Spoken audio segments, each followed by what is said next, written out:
Am I the asshole for telling my parents they are no longer allowed to stay at my house?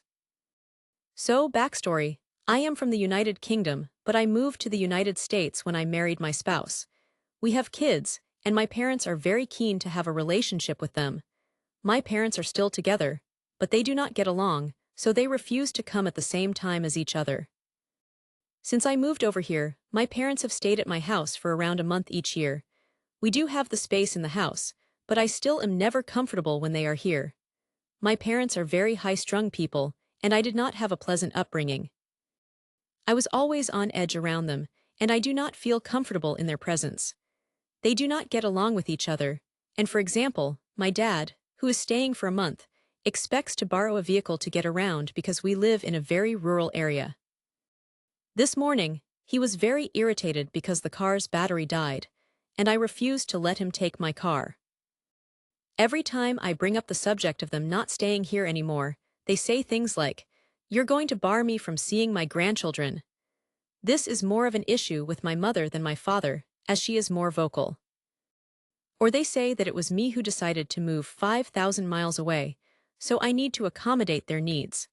They also say they can't afford an Airbnb because there are no hotels in the area. I do live in a very rural area with no real amenities besides a few Airbnbs. So their argument is that if they cannot stay with me, then they are barred from all contact. When they are here, they expect me to feed them and cater to their needs. My dad is a type 1 diabetic and is very set in his ways, so he is very picky. They expect me to do all this because they are my parents. I don't visit my home country very often, and I have rarely stayed with them. If the situation were reversed, I would 100% get a hotel. I am just exhausted. They say it's only a few months a year, and they are here to help, but taking my kids to the park 3 times a week and doing the dishwasher every day is not the help I want or need. I just want to keep my routine and feel safe and comfortable in my own home. I do have a fairly large house with a lot of empty space, not fancy, but big enough because my husband is a builder, which is the main reason I think my parents are so frustrated with my actions. That's also why I am getting backlash when I ask friends if I am being unreasonable. Story 2. I live in a flat with 4 other girls. We are university students who met during our first year and decided to keep living together. One of the girls, Anna, has kind of taken on a self-appointed flat mom role. I generally get along with the girls and love living with them. That being said, I'm definitely closer with my coursemates. My course is male-dominated, so most of my friends are guys. I just naturally click better with them because we share interests and hobbies. Regardless, I still care about my flatmates and regularly spend time chatting with them during the day and hanging out 3 or 4 nights a week for 3 or more hours at a time. A few weeks ago, Anna told me she felt like I was prioritizing my male friends too much, and it was pulling me away from the flat and from more important things, like flat movie nights or studying. She said it was causing tension in the flat, so to fix it she made a curfew for me, just me. The rules were, first, don't leave the flat after 6 in the evening without asking Anna first, and second, never leave between 6 in the evening and 9 in the morning to see a guy. I was really taken aback. I didn't want to start a fight, so I reluctantly agreed. I still hung out with the flat like Anna wanted, but the whole thing felt controlling, and I just felt kinda down and like I didn't fit in. The girls are into makeup, fashion, celebrity gossip, wine movie nights, social media drama, and I feel awkward, nerdy, and kinda humiliated when I try to join in. After about a week of following the curfew, a couple of the girls told me they agreed that it was ridiculous. They offered to cover for me if I wanted to go out. I decided they were right, but I disagreed that we needed to keep it a secret. I didn't want to cause drama from lying or hiding things, so I said that there's no need to straight up tell Anna, but if she asks, then please just be honest. I didn't want to cause a rift between us, but I also can't hide in the flat every evening because one person doesn't like my friends. So that night, I went out and met a guy from my course. We went for a walk to a more secluded area of campus, where our professor had told us we could find a couple of rarer species of wildlife. I was gone for maybe 2 hours. When I got back, Anna was waiting by the door. I tried to talk to her but she just said, "I'm not angry, just disappointed," which made a couple of the girls snicker because Anna tries hard to exude that mom energy. Anna hasn't spoken to me since. Now it's tense. She's clearly upset with me for breaking the rule, even though it wasn't something we agreed on as a group, and no one else supported it. I tried to respect her feelings, but I also think it's overstepping to police who I see or when I go out. I wrote her a note to apologize for breaking the rule without talking to her about it first, but she is still avoiding me. I really don't want this to cause some awkward tension for all of us, especially since we have to live together. Am I the asshole for not following the curfew she tried to enforce?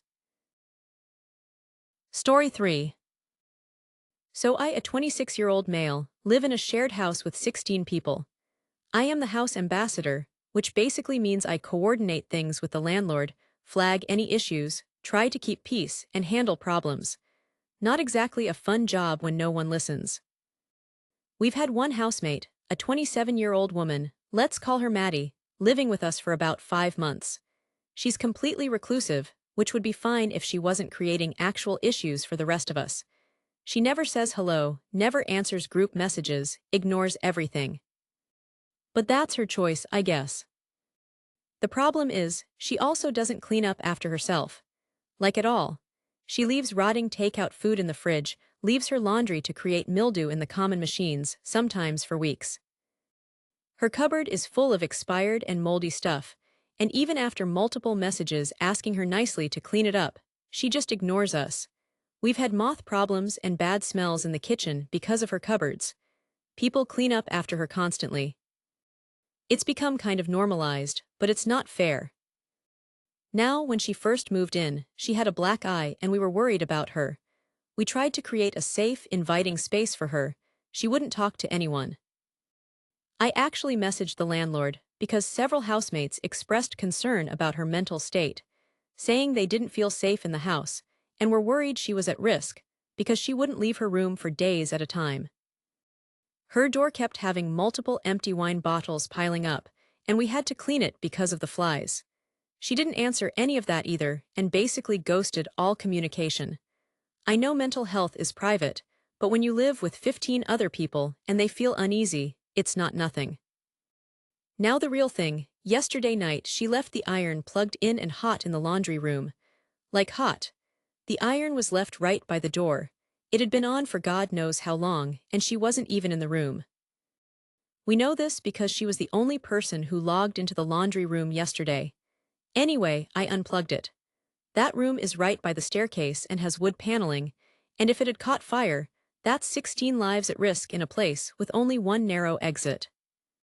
So I sent a harsh message in the group chat, calling it out without naming her directly. I also reported it to the landlord and told them that we no longer want her in the house. All 15 of us agree. Not as a punishment, but because it's clear she doesn't want to live with others, and she's not making even basic efforts to live responsibly in a shared space. She doesn't talk to us, ignores safety issues, and won't respond to any feedback. And at this point, I don't think we can keep ignoring it. Now the landlord said they're talking to her and might move her out. I do feel bad for being harsh in the group chat even though I didn't name her, and I feel bad that I asked the landlord to move her out. So Reddit, am I the asshole for reporting her and asking for her to be moved out? Story 4. Am I the asshole for not giving up my scooter to a group of friends who wanted to ride together? After dinner in central London, I was heading home. I originally planned to walk to the train station, but then I thought, let me check if there's a Lime scooter nearby. Riding one home sounded nice.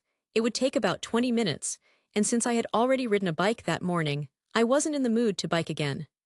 I checked the app and saw a scooter just 1 minute away, so I pre-booked it. Lime lets you pre-book electric bikes or scooters nearby for about 10 minutes. When I arrived, a group of 5 or 6 people was standing around the scooter I had reserved. One girl was standing on it, trying to unlock it. I said, "Hi, sorry, I just booked this scooter." Before she could respond, a guy in the group interrupted, "No, it's not, we were already here." I didn't argue and stood quietly nearby, knowing they couldn't unlock it because it was reserved under my name. The girl tried several times but failed to unlock it. Then the guy said, "Can you give this scooter to us, because we're all together?" I replied, "No." He asked, "Why?" I answered, "Because you're a bit rude." He gave me a look that clearly said, "Come on, really?" I actually had plenty of options to get home. I could have taken the train or rented a bike nearby.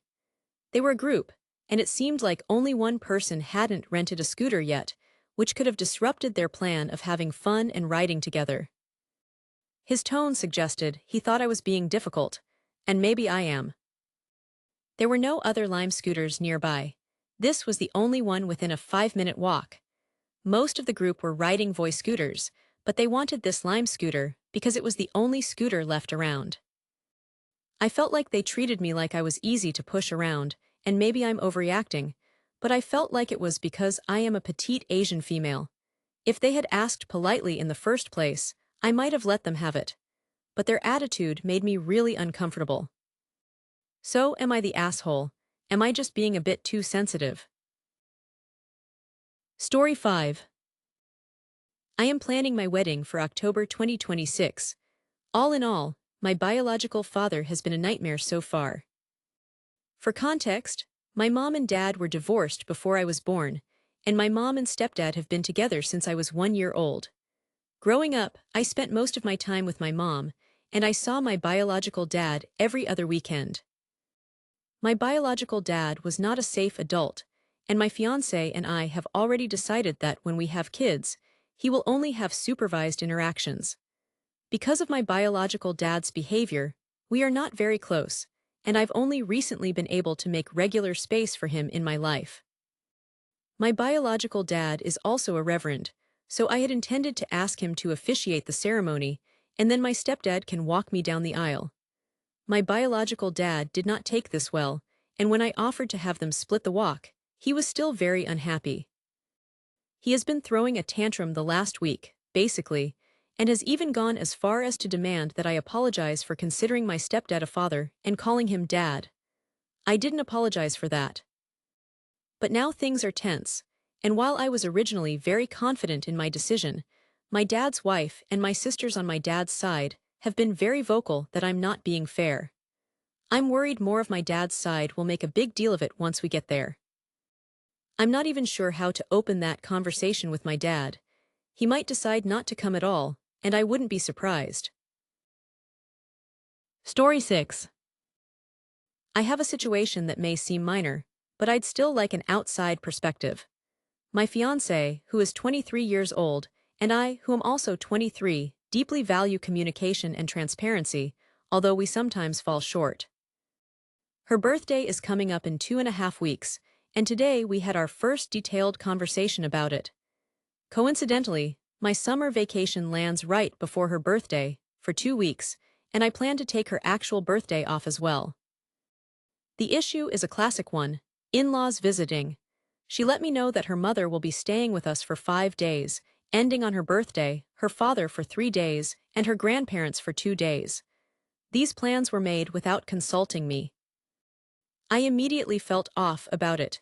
Not because I dislike her family, I love them and enjoy their company, but because of the length and the lack of communication. I couldn't help but see it as hypocritical. In the past, she's been very clear that my 3 siblings shouldn't stay longer than 3 days. I understood and respected that boundary. I am someone who struggles with mental health and needs space to recharge. The only people I can be around without stress are my fiancé and siblings. Her mom, while very kind, is high energy and has traits of ADHD, traits that often clash with my anxious and introverted nature. It's not a matter of liking or disliking anyone, it's about mental stamina. When I told her that 5 days felt like a long time, she didn't seem to acknowledge my feelings. I then expressed that I wished she had discussed it with me first. I said I would prefer if her mom could stay for just 3 days. She replied that it wouldn't be appropriate to change the plans now, as it would be rude to her mother. I brought up the precedent with my siblings, how we had communicated and compromised, but she said the situations weren't comparable. Her view is that my siblings are teenagers or preteens who want to spend time with her, while her mom is there primarily for her. I agreed they aren't exactly the same, but I still felt the broader point stood. Extended house guests increase stress, especially in our small home. The conversation started to stall. I made one final plea to shorten her mom's stay, and she said that since it's her birthday, I should meet her in the middle. I pointed out that nothing had changed, there had been no compromise or middle ground, so I'd essentially just be ignoring my own needs. She reiterated that the plans were made and she wouldn't change them. At that point, I felt frustrated and emotionally drained, so I went to another room to cool off and type this post. I realize this isn't a huge issue, 5 days is not weeks or months, but I still feel frustrated, unseen, and confused. I am open to being wrong here, or to having overlooked her perspective in the way I feel she overlooked mine. I just want some outside input on what feels like a trivial matter from the outside, but is a real source of emotional tension from where I'm sitting. Thank you. Story 7. I was married to my best friend Callie. I am a 33-year-old man, and she is a 33-year-old woman. I am bisexual, and she is a lesbian. We grew up in a very conservative town in the Deep South, where coming out was not really an option. So when we were 20, we got married. It was kind of a way to avoid questions and stay safe. We moved out of state a few years later and got divorced soon after. There was no drama, we were always just friends, and we've stayed close. We still hang out regularly. Recently, I married my husband Miguel, who is 30. A couple of months after that, Callie married her wife Bree, who is 34. Both weddings were low-key, and while Miguel and Bree aren't really close, they are friendly enough when we're all together. A week ago, Callie suggested that the four of us take a trip together as a kind of double honeymoon. She thought it would be meaningful, since we've known each other for so long, and have been through a lot together. She had a few destinations in mind, and said it could be fun to celebrate this new chapter side by side. I told her I appreciated the thought, but Miguel and I weren't really comfortable with that. We're planning a small trip just for us, and we'd rather keep it that way. It's nothing personal, it's just something we want to experience privately. Callie didn't take it well. She said it felt like I was distancing myself now that I got what I wanted, and she brought up how we had each other's backs for years. I told her I didn't mean to hurt her, but I think we're allowed to want our own space as a couple. Now things are a little tense. Bree messaged me to say she understands, but Callie is upset and feels like I brushed her off. I'm wondering now if I was too blunt, or if I should have handled it differently. Am I the asshole for not wanting to do a double honeymoon? Story 8. This is silly, but I wanted some opinions regardless. My brother and I live abroad, and our parents have recently come to visit us and take a vacation at the same time. They are staying at my place since I live alone, and it has been fine other than one issue. I like to have the air conditioning on while I am asleep. I just like to wake up to a cool room, instead of being possibly sweaty and hot. My father wakes up every night around 3 or 4 in the morning to go to the bathroom, and when he does, he also comes into my room and turns off my air conditioning. I have told him multiple times not to do it, as I leave it running on purpose, but he just does it anyway. So I found a solution. I put the remote on top of my wardrobe, as he cannot reach that high. I did this yesterday, went to sleep, and I got woken up by my father searching for the remote in the middle of the night. When he saw me, he asked me where the remote was, and I just told him to go back to sleep, and he left. The next morning at breakfast, he told me not to hide the remote, so I told him not to turn off the air conditioning, and there was a back and forth, but we quickly dropped it so that my mother could eat in peace. So like I said, this is silly, but am I the asshole for hiding the remote? Story 9. Am I the asshole for not making a fuss when someone sat in my seat? This seems ridiculous to me, but enough people are carrying on about it, I thought I'd better check. I have autism spectrum disorder, so sometimes my reading of social cues is a bit off. My children participate in a sport that takes place in a hall, and in the hall are these chairs that were clearly designed to be as uncomfortable as possible.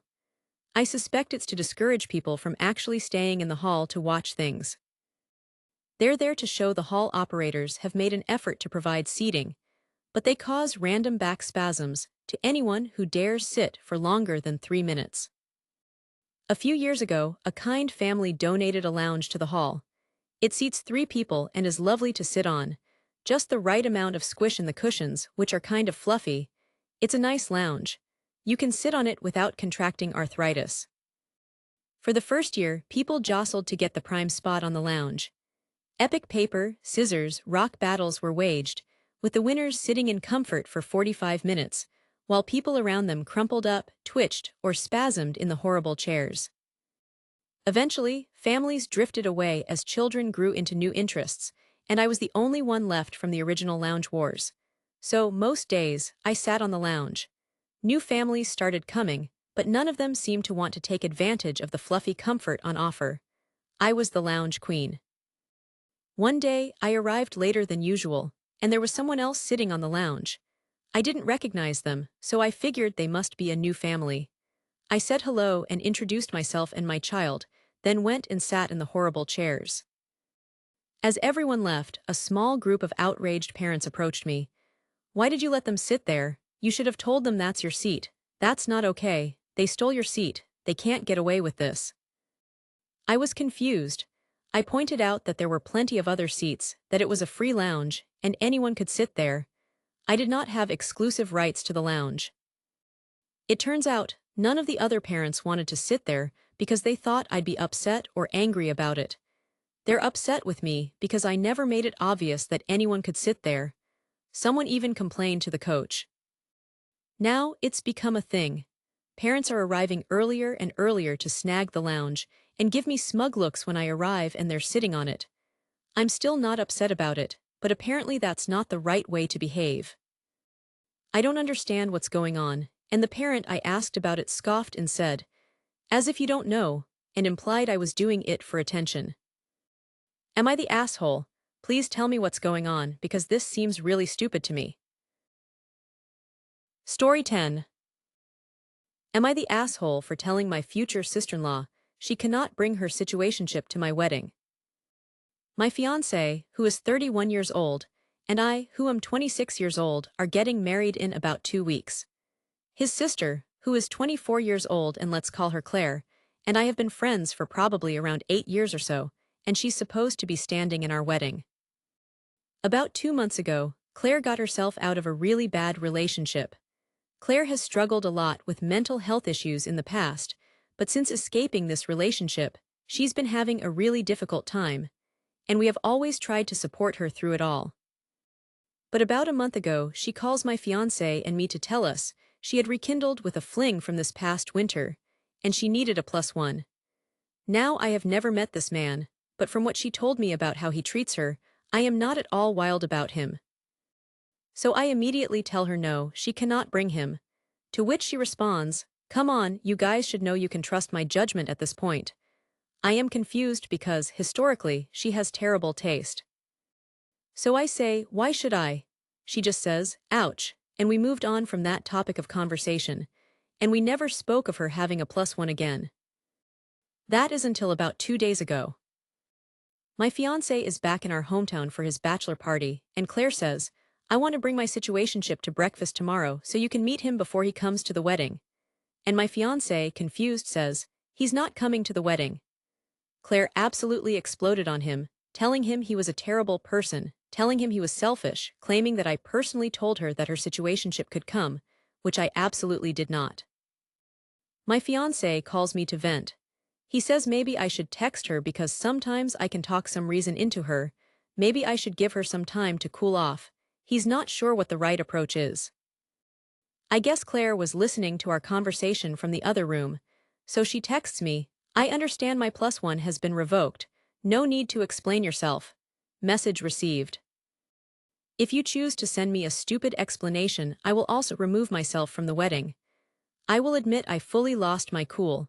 I told her I didn't care, and if she couldn't be selfless for one night, I didn't want her there. Granted, there were a few expletives and caps peppered in there. After that, I stopped responding, but she continued to message me saying I was a terrible person and no better than her abuser, and that she can't get through a regular dinner, let alone a wedding, without getting triggered. And it was selfish of me to ask her to be selfless for one night. I've talked to a couple of people in my life, and I'm getting mixed reviews as to whether I am in the wrong here. Their other sister, who is 27 years old and let's call her Sarah, says I am not the asshole because it is my wedding, and I have every right to request someone not be there. But my mom says I might be the asshole because why do I care so much if her situationship comes? There's a lot more context and nuance than I care to fit into here, but let me know your thoughts anyway. Edit, there seems to be some confusion. Claire's invitation never included a +1. It only said Claire surname. Every other +1 that was invited was named directly on their invitation, and is someone my fiancé and I personally know. The situationship would be the only person at the wedding, neither my fiancé nor I have met. Story 11. Long story made a tiny bit shorter. A 33-year-old man, and my girlfriend, a 39-year-old woman, are in a long-distance relationship, and the goal was always for her to move here. This was her initial decision when I eventually had to leave the previous state, in the fall of 2024. Fast forward to today, when I attempted to talk about preparing for the move. She has only given the input of, we will move straight into a house when we get there. That is the extent of thought she has put into the plan because she wants me to take charge. I did some research and planning, and based on the fact that I have a child and she has 3 children, it would take roughly 3 years to plan and afford to move. My second option I gave was for her to move sooner and just rent a place. Mind you, the kids have never met. I have only met one of her kids. I figured this option would allow us to bond more naturally instead of all the shock of a new place and the forced Brady Bunch scenario. She basically thinks that my decision isn't cost-effective and that I am just being doubtful about our relationship. She feels like the bonding can be done over a few family trips over the next year, which to me sounds completely insane. You can't just build a bond in a few long weekends over 3 years. So am I the asshole? Story 12. Am I the asshole for wanting my alcoholic aunt and her 3-year-old son out of the house? Last year, my mom let my homeless aunt in her 40s move into our house with her toddler. She gave her my little sister's room, so now my sister and I have to share, and she told us it would only be for a few weeks, just enough time for her to get back on her feet.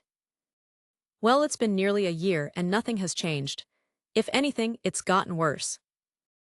My aunt is a full-blown alcoholic. She's always drunk, constantly starting fights with everyone, yelling, insulting us, and basically making the house miserable.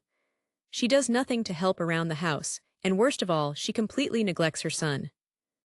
From the beginning, we were the ones doing everything for him. He wasn't potty trained when he arrived, and it was us, not her, who trained him. He used to pee and poop all over the house because she refused to buy him diapers because she said, he'll never be trained otherwise. And she wouldn't clean up after him. When she broke her leg, she was now the one we had to clean up after. She was so disgusting. Her room was a mess. The smell was unbearable. She constantly disrespected my parents, especially my mom. If she got scolded, she'd yell, "Oh, I get it, shut up," and lock herself in her room like a teenager. Her son has improved a bit, but he's now an extremely bratty toddler. Doesn't listen, throws tantrums constantly, and repeats the same bad behaviors no matter how many times he's corrected. I know it's not all his fault, and I do feel bad for him, but that doesn't mean I want to raise him. My mom finally had enough and told her sister to leave yesterday. She left, but now there's talk of us keeping her kid and raising him, since he's innocent. My mom even suggested it. I shut that idea down immediately because I knew I'd be the one doing all the work. It happened with my nephew before. Don't get me wrong, I love that kid, but I'm child-free. I never signed up for this, and I don't want to raise anyone's kid, period. I already did way more than I ever agreed to, in my opinion. Now I'm wondering if I'm heartless for saying no to keeping the child. I know he'll probably just get bounced around between other relatives now, and that sucks, but I'm not his parent, and I can't sacrifice my peace and future for someone else's irresponsibility. So, am I the asshole? Edit, for everyone asking, I'm 20 years old, so yes, I am an adult. But I come from a culture where unmarried women often stay with their parents. I'm planning on moving out and saving up. I've been unemployed for a few months now, job hunting, but between school and everything else, I know this is my parents' house, and I'm not entitled to whoever they decide gets to live with them. I can be angry that this person stresses them out, but my mother is the one who decided my aunt needs to leave, not me. Also, my mother wanted to take the kid, but it's clear I'll be the one taking care of him. Like I said, she did the same thing for my nephew, and I was the one taking care of him. Please note, I'm not American, and our culture is different here. Story 13. I, a 23-year-old woman, recently decided to stop cooking for my older sister and mother of two, who is 28. I have dealt with years of her complete disregard for my boundaries, and I've just had enough. Growing up, my sister never respected me or my personal space. My room was her personal store. She would take my clothes, perfume, shoes, jewelry, makeup, even my daily underwear. I'm serious. I would complain to our mother, but she never did anything. I feel like that silence just taught my sister that she could get away with anything. When she moved in with her fiancé, I finally had peace. But after their relationship fell apart, she called me crying, saying he was mistreating her. I told her not to stay where she wasn't respected and said she could come back home. I told her I'd help however I could, and I did. But the second she came back, she went right back to her old habits like taking my things, ignoring me and getting mad when I said no, acting like I was being too sensitive. A few days ago things got really bad. I realized my favorite shoes were missing. Naturally, I assumed she took them, so I accused her. Her 12-year-old daughter came into my room to pretend to look, but then went to her mom's room and came back with the shoes, all dirty and worn out. Turns out she had them the whole time. I felt so humiliated, played and disrespected in that moment by both of them. Like, did she really just search with me knowing she had them the entire time? Am I a joke? That was the moment it all hit me that this level of disrespect isn't just coming from my sister anymore. Her daughter is learning it too. And suddenly I didn't just feel angry, I felt played. Completely. I confronted my sister, told her how hurt and disrespected I felt, and she brushed it off. No apology, no accountability, I snapped. I said things I shouldn't have, but I honestly don't regret it. I told her no wonder so many people are walking away from her, it's not a coincidence, it's a pattern. I shouldn't have used her struggles against her, but I was so angry and done. The next day, I told my dad everything and said I wouldn't be doing anything for her anymore. I still cook for the rest of the household, including her daughters, but not for her. Today, after 3 days of not eating, she got mad and told me I was forcing her to eat her daughter's leftovers. I didn't respond. I don't see the point in arguing because she never listened anyway. Now her daughters sometimes come into my room and say what I'm doing is wrong. And yeah, I feel bad that her daughters have to see me do this, but I also know that I've spent my whole life putting their feelings above my own. I'm now looking into moving out. When I do, I'll be keeping my distance. I know my sister thinks I'm soft and easy to take advantage of.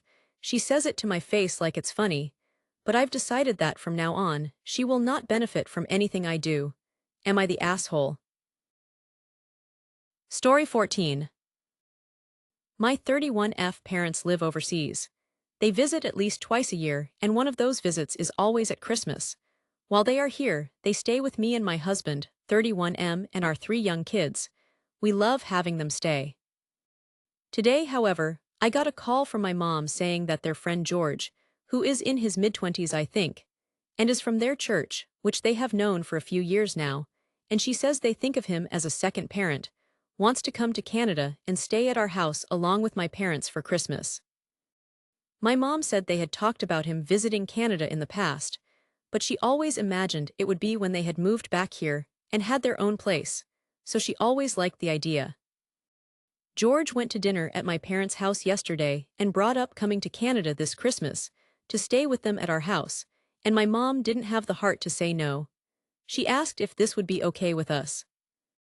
My husband and I have never met George, and I am due to have my 4th baby in a few months. It's our year to host Christmas for our extended family, so Christmas is already going to be a bit hectic. I just don't love the idea of someone I don't know staying in our house, being around our family, tagging along, and joining all our family traditions. Nothing specifically against George. I'm sure he's nice enough if my parents think so. Space-wise, we do have a study that my husband uses to work from home.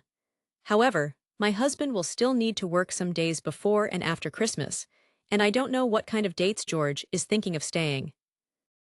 I told my mom that while I don't really want George to stay here, if he gets his own accommodation, he can come for lunch at Christmas with the rest of the extended family.